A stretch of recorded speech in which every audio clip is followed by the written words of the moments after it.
In case you don't know, at Potters Bar Baptist Church, we are reading through John's Gospel together at the moment, one of the accounts of Jesus' life in the Bible. And we've spent 5 weeks already during this Lent time, in the lead up to Easter, reading a short passage each weekday, and we've got 2 weeks to go. Today we're looking at the first part of chapter 16, from verse 1 to verse 15.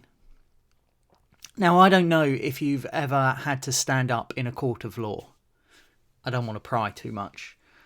But if you've ever had to do so for whatever reason, you may have found that it's an incredibly daunting thing to do. If you ever have to in the future, you may find it a worry, quite frightening. Particularly, I'd imagine, if you're a defendant waiting to hear if you'll be found guilty and what sentence you might face.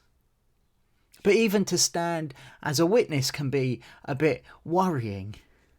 There are things that can be done and said in a court of law that will have consequences that are far-reaching.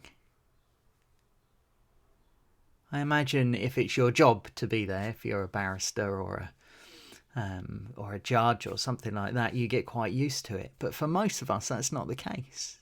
And so it really helps to have someone who can speak for you.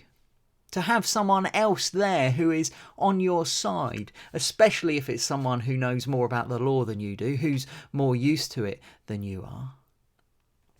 Someone there to speak your case, to give you advice, to support you. I talk about law courts, but it's not just in courts of law that it's good to have someone on our side speaking on our behalf. I can think of a few church meetings where having even one other person agree with my point of view has made it so much easier. It's this sort of idea, someone to be on our side, someone to speak for us, that Jesus is using when he talks about the Holy Spirit in John 16. He calls the Spirit the advocate, one who is coming to support us, to be on our side, to argue on our behalf. When he comes, Jesus says, he will prove the world wrong about sin and righteousness and judgment. Remember, Jesus has just been telling his disciples that the world will hate them, that they will see resistance. He's telling them that they will be thrown out of the synagogue because of him. They will lose some of what they know, and people will stand against them. And when it seems like everyone is against you because of me, Jesus says, the Holy Spirit will be with you.